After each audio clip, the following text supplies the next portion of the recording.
Hello বন্ধুরা, আমি রবিন। আর এখন কথা বলবো ডাব্বা কার্টেল এবং ভুলচুক মাফ সিনেমার টিজার ট্রেলার চলে এসছে, তো সেটা নিয়ে কথা বলবো। তো প্রথমে যেটার কথা বলবো সেটা হচ্ছে ডাব্বা কার্টেল। ট্রেলারটা কিন্তু ব্যাপক হয়েছে। ট্রেলারটা কিন্তু ব্রেকিং ব্যাডের ভাইব দিচ্ছে।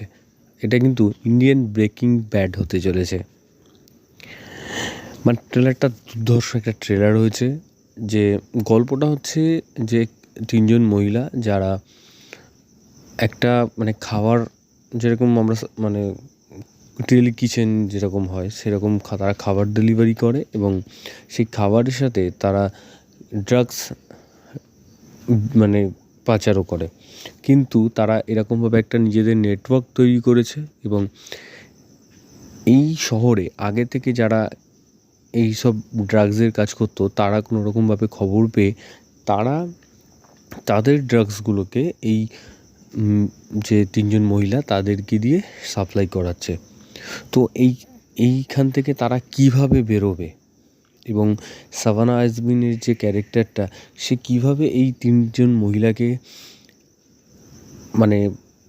তারা কিভাবে এই জিনিস থেকে বেরোবে, কিভাবে গাইড করবে, সেটা কিন্তু সাভানা আজমিনের ক্যারেক্টারটা করছে।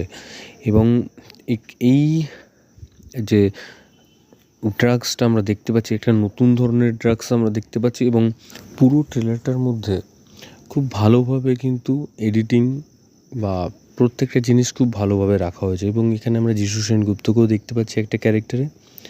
এবং এখানে যে নামগুলো আসছে, যে ব্যাকগ্রাউন্ডগুলো একদম গ্রিন ব্যাকগ্রাউন্ডে আসছে, এবং এইটা যে এই ট্রেলারটা যে একটা ট্রিবিউট দিচ্ছে সেটা কিন্তু স্পষ্ট এই ট্রেলারের মধ্যে দেখা যাচ্ছে।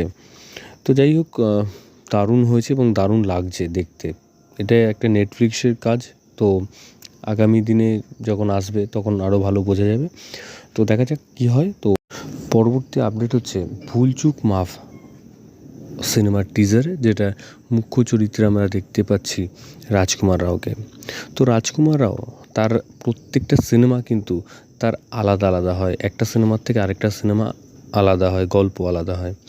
তো এইটাও কিন্তু সেরকমই একটা সিনেমা হতে চলেছে, এই ভুলচুক মাপ সিনেমাটা।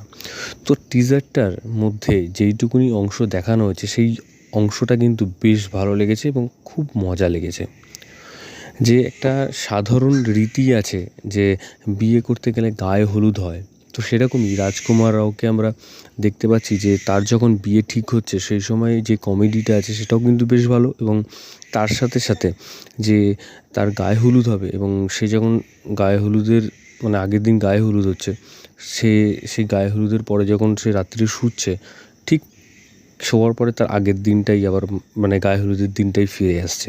তো সেটা কীভাবে, বা এর পেছনের কী রহস্য, এবং এটাকেই বা কী মজার ছলে দেখানো হচ্ছে, তো সেইটা জানতে গেলে আমাদের এই সিনেমাটা দেখতে হবে। তো বেশ কিন্তু ভালো লাগছে, মজা লাগছে। এবং তার সাথে এখানে যে ব্যাকগ্রাউন্ডে যে ইমতিয়াজ আলীর একটা সিনেমার গান চলছে, সাইফ আলি খান ছিল, তো সেই গানটাকেও কিন্তু যেভাবে এই টিজারের মধ্যে ইউজ করা হয়েছে সেটা কিন্তু বেশ ভালো লাগছে, দারুণ লাগছে। আমি তো একটা টাইমে ভেবেই ফেলেছিলাম যে হয়তো এটা এই সিনেমারই গান হতে চলেছে। তো দারুণ লাগছে। এবং যাই হোক, ভিডিওটা তোমাদের যদি ভালো লেগে থাকে তোমরা কমেন্ট সেকশানে কমেন্ট করে জানিয়ে দাও, এবং সাবস্ক্রাইব করো চ্যানেল পে বাংলা পি, এবং বেল আইকনে ক্লিক করতে বলো না। বেল আইকনে ক্লিক করলে তোমরা সবার আগে নোটিফিকেশন পেয়ে যাবে। ধন্যবাদ।